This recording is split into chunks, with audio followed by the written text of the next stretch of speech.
This is an exclusive. Suzanne Emma, the wife of famous actor Emeka is speaking to the press for the first time in her life. Her husband has made heavy accusations that she has withheld his children from him, that she has crippled his businesses, that she has attacked his career and insinuated that people are after his life. She reached out to me to tell her side of the story. Incidentally, a few weeks ago, I had confirmed Emeka as a guest, but couldn't schedule it because our season recordings were ending. Emeka was invited to talk to me and he agreed. Unfortunately, at the last minute, he had another engagement and he has said he will make it again. But today, we have an emotional roller coaster of a conversation with Suzanne, his ex-wife, and their son, their first son, Michael. Whatever you think of this story, it is going to shock you. It is going to shock you deeply.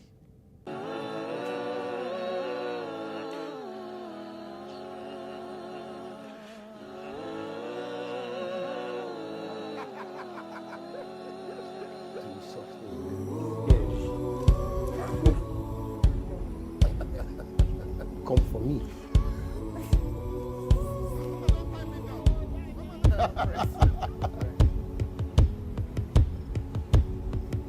Thank you so much for joining me. Thank you very much. Yeah, these are not the best of times to be meeting, it seems. So I want to go straight into it, Yes. you know, because the internet has been on fire Yes. over the past 1 week because of allegations, heavy allegations that your ex-husband made. Before I talk about the issues, where were you when you heard these things? It was early in the morning. Yeah. I had just woken up and I saw a message from my sister, you know, and it was like, just be calm, he's at it again, you know. And then going into the message and seeing the same thing that has been going on for the past 10 years. And I just like, this is it, I've had enough. You know, I need to put an end to this, you know, because I feel like I kind of ran out of an abusive relationship, but I'm still under abuse for the past 10 years because I've tried to move on with my life. I've tried to build my life from scratch, you know, but this person just keeps going to the media space to bash, you know, defame me and cook up lies and just say things that never existed or, you know, something that he has built up on, you know. So I just decided it's time to speak up. This is the first time that you're ever speaking up on this issue Yes, in the it media, is. isn't it? Yes, it is. Yes. What we remember from this marriage as the public is, and then in 2016 or 2017, we know that Emeka was in court with you, Yes. begging you not to go. Yes. Yeah, the news that we heard was that he knelt down in court and begged you, and his friends knelt down in court and begged you. No, that never happened. That never happened. Yes, that never happened. In court, he would always say that he would do the right thing. He would come to my family, you know, and we would discuss and everything. And, you know, they'll tell us to go back and do that. And they will adjourn the case. The next adjourned date, we come back, they ask me, did he come to you? I would say no, because that never happened. Right. You understand? In fact, if I may say, in court, he had actually told me and said, who wants you back? And I had pointed out to the judge, and the judge had said that he heard him. You know, so it was all a facade, you know, because he just wanted to look good and to stretch the court proceedings more than it should have been done. There was never any day. His friends did reach out, you understand, but they were not in court. Nobody knelt down in court to beg me. So you say that you survived an abusive marriage, you know. Yeah. What do you mean exactly by that? Okay, so What was the abuse? It started off as verbal. It started off as mental torture. It started off as psychological. It started off as financial, you know, financial abuse because I was not allowed to work. You understand? He didn't allow you to work? He didn't allow me to work.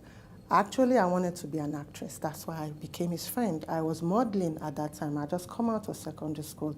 I was 18.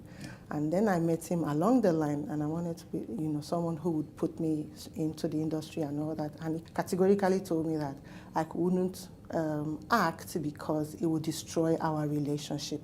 Because at that time we had gotten into a relationship, and he said he was planning to marry me, and the tabloids, then it was newspapers, so they would talk about him, talk about me, and it would break the relationship or the marriage, So he told you not to become an actor yes, because of the yes, relationship? Yes, he did say that. He even stopped my modeling career. In fact, I had been approached by an agency to be sponsored for Miss Nigeria at that time. This was 1999. He also refused. He said he couldn't handle me crying if I don't win, things like that. And I had to go back to the agency to say my family didn't want me to do it. And then I went to my family and said the agency dropped me just because I didn't know what to say to them, because he was saying, no, that I won't do it. You met him when you were 18? Yes. You got married when you were 19? No, we didn't get married till I was, I think, 23. Going on 24. Right. I was already pregnant with our second child when we got married. In fact, I had to be the one to speak out, like, you need to do something because this is our second child. So I was already heavy, and I regret it. Why? Yeah, because even during the wedding, he came late from the state he was shooting at that time. They never blessed us. It was his older sister's husband who had stood in, and the wine changing and blessings and all that was done. All through, when we had collected the list from my uncle and given to him, and we were preparing on our side, and I was always calling him, oh, are you, in tune with your family on the list to get everything? His family came empty-handed. They didn't bring anything. Even in family would always laugh at me at my back and say I married myself. Wow. It was always a case of, oh, she wants to marry a star, and she has to work for it. And I did. I slaved for that family. Everything that they wanted to do, I was a designated driver. Everything that they wanted to do, I was the one who was always doing things for them. I was doing it on my side because of love, because this was my family. As long as, you are my friend or you are my husband's people, you are my family, because my mom was a single parent, you understand. I come from a very humble background, but not that humble, you understand, because my mom strived, she worked hard to take care of her kids, but she protected us. And she brought us in this very close-knit, very loving home that, we grew up in. And so I always felt like every family is like that, you understand. So the question is, somebody would wonder about is, why did you go ahead with the wedding despite all that disrespect? Him waiting for about 5 years into the relationship, his family not paying the bride price, him coming late. Obviously there were signs. Why did you go ahead? I didn't see the signs as signs, you understand. I didn't start, in hindsight, I wouldn't even date him. You understand? But then at that time, he was my first everything, first boyfriend. I just came out of secondary school.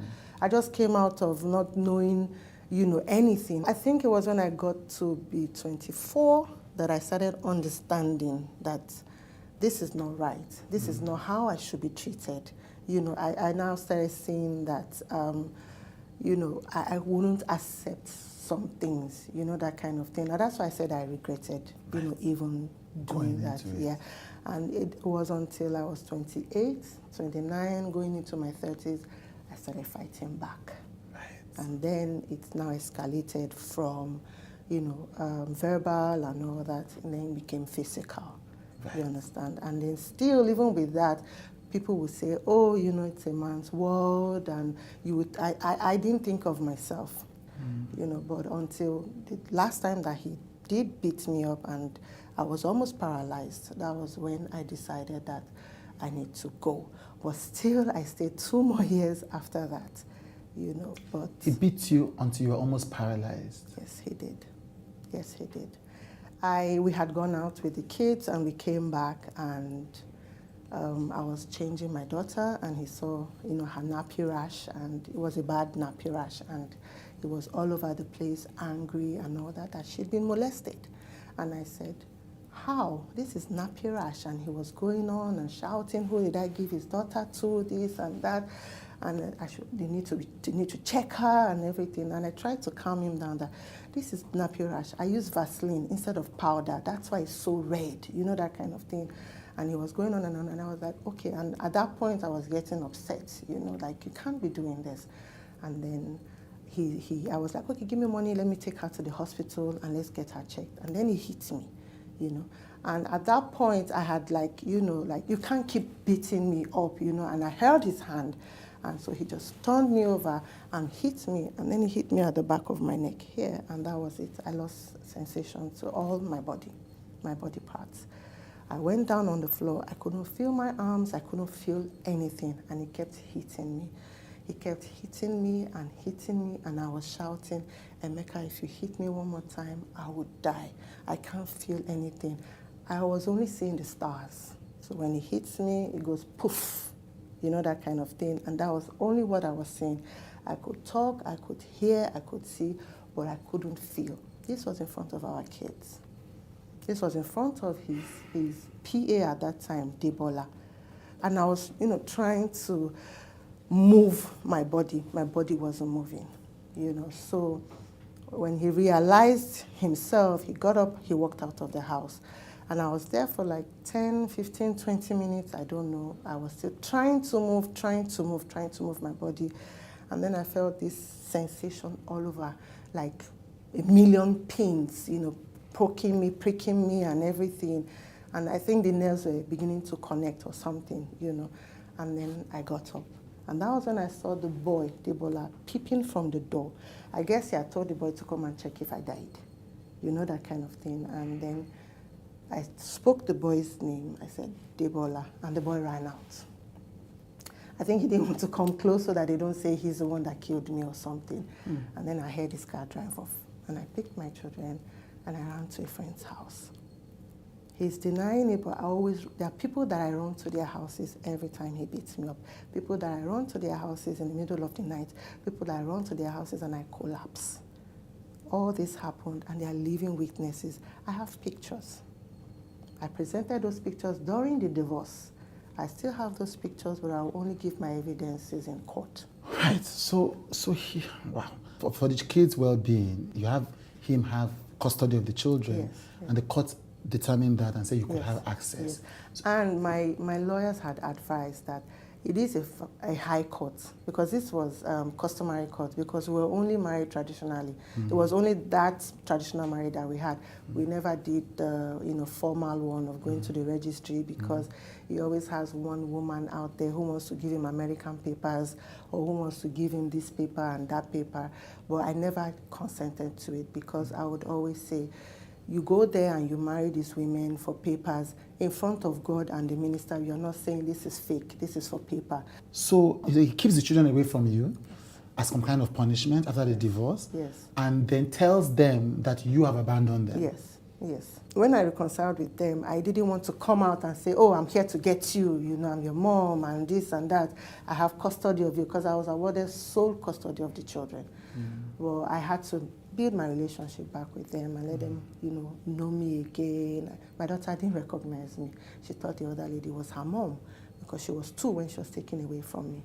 When I had left with my 2 younger kids, because I felt they still needed me. You said this marriage was abusive almost from the get-go. So you mentioned it was financial abuse, there was verbal abuse, there was emotional abuse. Yes. What do you mean by verbal and emotional abuse? Insults, putting you down every time. So you had a terrible temper? Yes. When I got out and I was in a friend's car, I didn't know I used to sit like this. And that was because of the lashing. I jumped out of a moving vehicle before.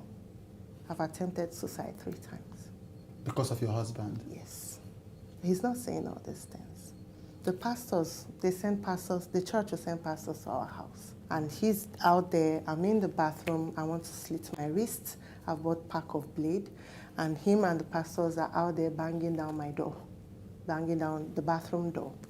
You understand? Because it was, you know, somehow I preferred physical.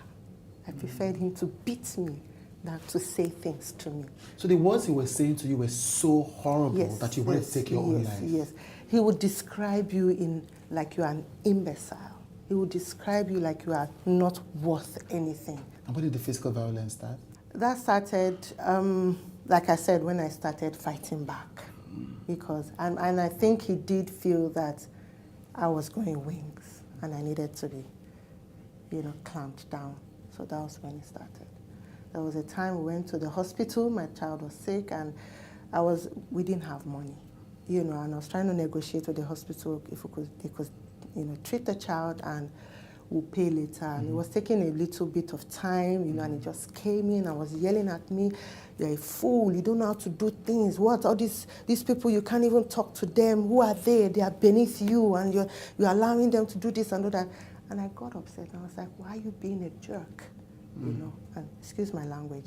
And I went off into the car to sit down, and immediately he was coming into the car. His punch was the first thing that I was seeing on my jaw. Right in front of people in the car park, you know, so things like that. You dare not speak back. You dare not look him in the eye and talk when he's at it. It was always, you know, you have to do this, you have to do that. I made you. You made me. I was 18. I was pregnant with 2 of your kids when I got into the university. Yeah, I'm grateful for that, you understand, but that didn't mean that I have to be under you. I needed to be somebody of my own. I needed to have my own path in life. But he wouldn't accept anything. Right. He wouldn't accept anything. The house, he said, he's claiming that he built for my mom. He didn't build her any house. My mom's house was built in the 70s. How old was he in the 70s? Right. She was renovating, and she was doing the back, you know. And as a son-in-law, yes, he did give her a gift, you understand, which we're grateful for, you understand, but he never built a house for her. He keeps blowing things out of proportion, you understand. And then the school he's claiming about, I mean, we didn't spend that much money. So you spent 450 million naira went down the drain. That's the new amount now. It used to be 100 million. Now it's 480 million. The school didn't cost us that much. We were still owing the owner of the house. We had leased the building for 10 years because it wasn't really completed, and we're going to complete it and, you know, do other things and then make it suitable for a school and all that. But we didn't even complete the building, you understand? So, you know, we wouldn't have spent about 30 million, 20 million, you know, but for publicity's sake, you know, at first he was claiming it was 100 million. And now I don't know where 480 million is coming from. Is it perhaps that it was paid in dollars and so he's in the exchange rate? No, okay. It wasn't. So the school thing, so he says that you took his school. Let's take the allegations one after the other. Okay. He says you took the school from him. Is that true? I left in the middle of the term. Right. I left in October. The school ran till full term, and they were dispersed. I don't know. I was not in the picture. So you don't know what happened to this school? I don't know what happened. I only found out that he didn't resume the school in January, and he had moved with the children to Abuja. Right. So I never knew. I don't know. Then he says that he went to the UK, to the US with a luggage, and by the time he came, you had swept everything clean from him. Okay. So at that time, we didn't have money. Okay. The landlord had kicked us out of the house. The time we were given had come to an end. Right. So we decided to move some things to the school compound because we still had space, you know, we were still building, it was not filled with children and all that, so we had space. So I moved some things into the school compound, and I was living with his mom. I was sleeping on the floor with my kids in his mom's small apartment. You understand? So I'll come from Isolo to Magodo every day to run the school. So that's where the move is coming from. You understand? But at that time, I had planned to leave. Okay. So he traveled but he was within Nigeria, he traveled to. Okay. So when I was moving, I selected my things and kept them aside with my 2 younger children. Right. You understand? Yeah. So when he landed and he called me to tell me he had landed, and I said, I've moved out. And he said, is that what you want? I said, yes. He said, let's keep it quiet. I don't want anything in the media. I don't want to know anything. And I said, okay, no problem. And I've been keeping quiet for 10 years. He has been the one doing all the talking right now. Yeah. You know. He says that you assaulted his mother. Yes. Is that true? No. What happened? That's quite the opposite. Okay. So I just given birth to our last child, and his mom, was coming to help out. And his mom will come Monday to Friday. She leaves on Friday that she must go to church. She must attend her church. So my mom comes Friday to Monday. My mom will leave in the morning on Monday morning. There was this one day his mom accosted my mom as we're all out there talking and laughing and all that. My mom then picked her bag and said she was leaving. And by the time she got into the middle of the compound, his mom jacked my mom's clothes and was shouting and saying my mom has stolen her son's money again. My mom should give her money. She needs her money. She wants to do things. She can't do anything. And my mom is here stealing her son's money. And she tore my mom's clothes, and my mom was naked. And my mom was like, can you find your son's money on me? My mom emptied her bags and everything and, trying to say that I don't have any money on me. Which money have I stolen? You understand? And I got upset and I told her, Mommy, I am tired. I am tired. You can have your son back. And I picked my kids and I left. The next day, he called the pastor, they called me, we came back, and his sister was there, and, ranting, she would have beat up my mom if my mom was still around, that my mom beat up her mother. And I was like, I don't understand. And she said, yes, that's what they are saying. And I was like, no, that never happened, And his mom, after everything, had told me that Emeka was the one propelling the beating part, that she never told anybody ever beat her. So Emeka's mother said she never told anybody. She said she never said anybody beat her, that he, my husband, was the one that was propelling it, that she was beaten up. What you're describing is a deeply toxic situation. This is what I lived. This is what I lived 14 years of my life. Now, there's also the other allegation of his properties that you essentially have taken away. When I left, I only took my clothes, my international passport, my certificates, my 2 children and their clothes. That was the only thing I took. I'm not in possession of his properties, where I did know their locations and all that. But how would you sell somebody's property if you don't have the papers or documents? So you don't have any land documents? I don't have anything. He's the one who, I have heard, has been selling off his properties. We couldn't even finish our buildings and all that because of his drug use. We couldn't make things out of life. We couldn't do anything with, we couldn't plan. We couldn't go ahead with our plans because of his drug use. So he had a drug problem? Yes. When you say drug, what do you mean by drug? Well, I didn't know he was taking drugs. It was when my kids came back, they told me their dad takes drugs. What kinds of drugs?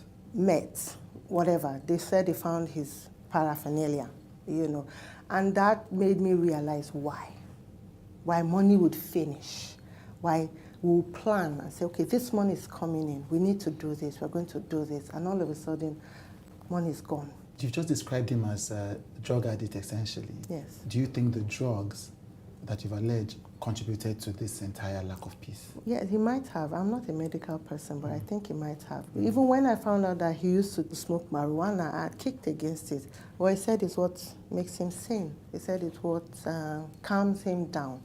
And he tried to make me understand that it's medicinal, it's, it's okay, and, he needs it.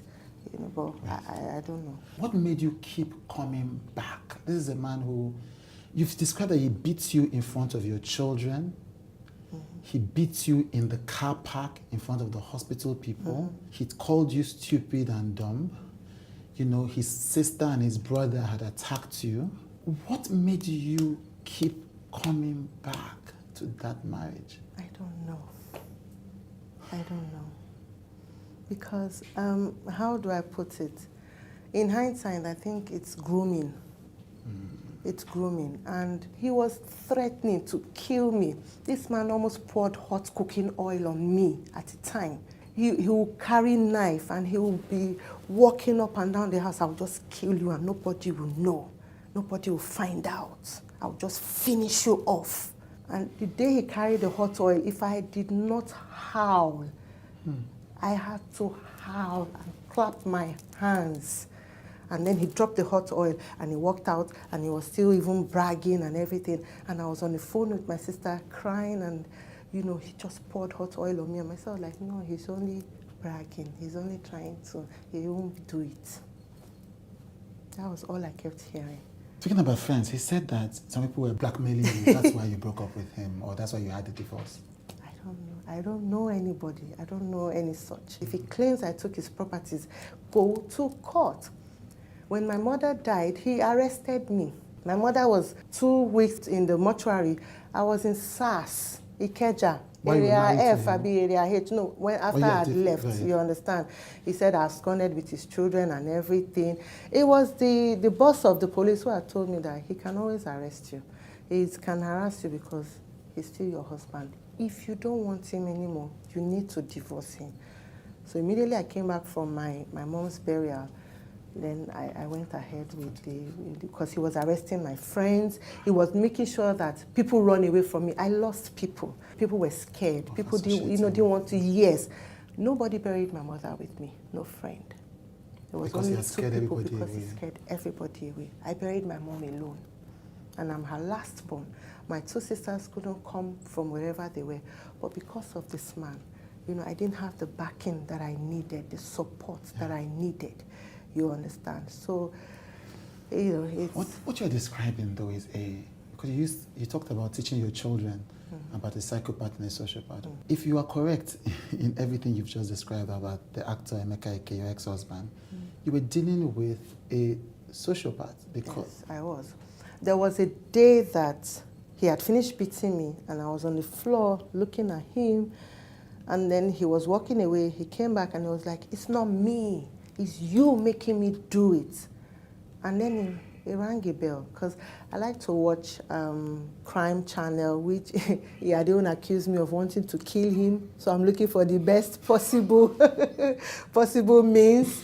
But it was a police work, you know. I would always say, oh, if I was abroad, I would do police work. I like the police work. You know, I like cold cases where they really dig and, you know, those kind of things. Yeah. But something that struck me when he had said, it's not me, it's you.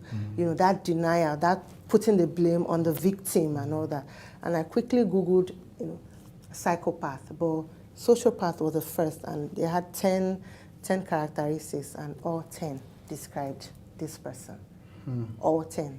And I called my sister and said, look at what I found, look at this is what I'm facing, this is actually what is going on. Myself was like, then me too, I am one now. You know how family will always try to water down whatever you're trying to bring up.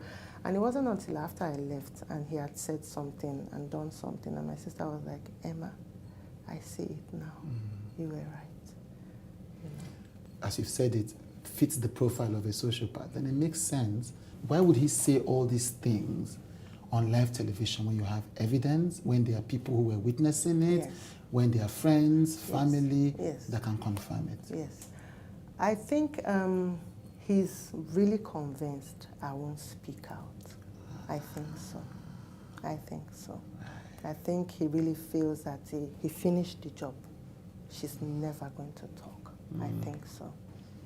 Yeah, and I'm very sure this is going to be a shocker to him when this airs.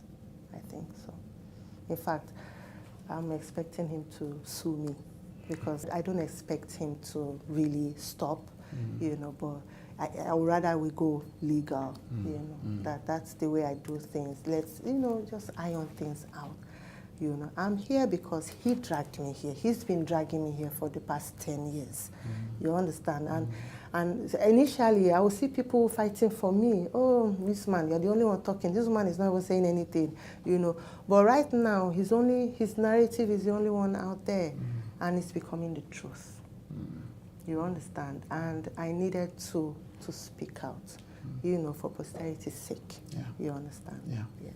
What I've been through is something I would never wish my enemy.